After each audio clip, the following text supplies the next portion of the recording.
আপনারা প্রথমে Chrome ব্রাউজারটিকে open করে নেবেন, এখানে লিখবেন জন্ম মৃত্যু, লিখে সার্চ দিবেন। প্রথমে যে পেজটি আসবে এখানে আপনারা ক্লিক করবেন। এখানে ক্লিক করার সঙ্গে সঙ্গে আপনাদের পেজটি এইভাবে ওপেন হবে। দেখুন এখানে যেখানে 3 ডট দেখতে পাচ্ছেন এখানে আপনারা ক্লিক করবেন। এখানে ক্লিক করার সঙ্গে সঙ্গে সিটিজেন সার্ভিস বলে অপশন পাবেন, এখানে ক্লিক করবেন। এখানে ক্লিক করার পরে আপনারা বার্থে ক্লিক করবেন। বার্থে ক্লিক করার পর আপনারা দেখবেন how to apply new registration, এখান থেকে আপনারা আসবেন বার্থ সার্টিফিকেট কারেকশন বলে যে অপশনটা রয়েছে এখানে এসে ইন্টার কারেকশন নম্বর আপনারা দিয়ে দেবেন। আমি দিয়ে দিচ্ছি একটা, এখানে আপনারা কারেকশন নম্বরটি দিয়ে দেবেন। আমি একটা কারেকশন সার্টিফিকেট নাম্বার দিয়ে এখানে গেট ওটিপিতে ক্লিক করবেন। ওটিপি চলে আসবে যে মোবাইলের সঙ্গে লিঙ্ক করা আছে সেই বার্থ সার্টিফিকেটটি। এরপরে দেখুন ওটিপি নাম্বারটা আমি এখানে দিয়ে দেবো। ওটিপি নাম্বারটা আমি এখানে দিচ্ছি।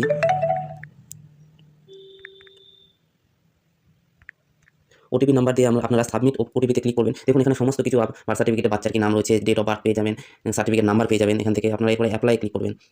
অ্যাপ্লাই ক্লিক করার সঙ্গে সঙ্গে দেখুন আপনারা এখানে পুরো ডিটেলস আপনারা দেখতে পাবেন, first name, middle name, last name. এখানে যদি বাচ্চার নামের কোনো প্রবলেম থাকে তাহলে আপনারা এখান থেকে ক্লিক করে আপনারা সেটা কালেকশন করতে পারবেন। এবং এখানে দেখুন আপনাদেরকে কোর্টের first class magistrate affidavit copy আপনারা 250 কেবির মধ্যে আপলোড করে নিতে হবে। এরপরে যদি ফিমেল না মেল সেটা আপনারা এখানে কালেকশন করতে পারবেন। ডেট অফ বার্থ কালেকশন করতে পারবেন। এখানে ফাদার্স নেম রয়েছে, মাদার্স নেম রয়েছে, এগুলো আপনারা ঠিক করতে পারবেন। এরপরে যেখানে দেখুন বাবার নাম রয়েছে, টাইটেল রয়েছে, লাস্ট নেম কী রয়েছে, আধার কার্ডের নাম্বার কী রয়েছে, আপনারা সব এখান থেকে কালেকশন করতে পারবেন। এবং নিচে দিকে স্ক্রল করে আসলে আপনারা দেখতে পারবেন এখান থেকে গ্রামের ঠিকানা কী রয়েছে, এখানে সব কিছু আপনাদের যদি কোনো ভুল থাকে এখান থেকে আপনারা কালেকশন করে নিতে পারবেন। এরপরে কালেকশন করার পরে আপনারা নিচে দিকে স্ক্রল করে নিয়ে এসে এখানে সাবমিট অপশনে ক্লিক করবেন। এখানে আপনাদের ফর্মটা সাবমিট হয়ে যাবে।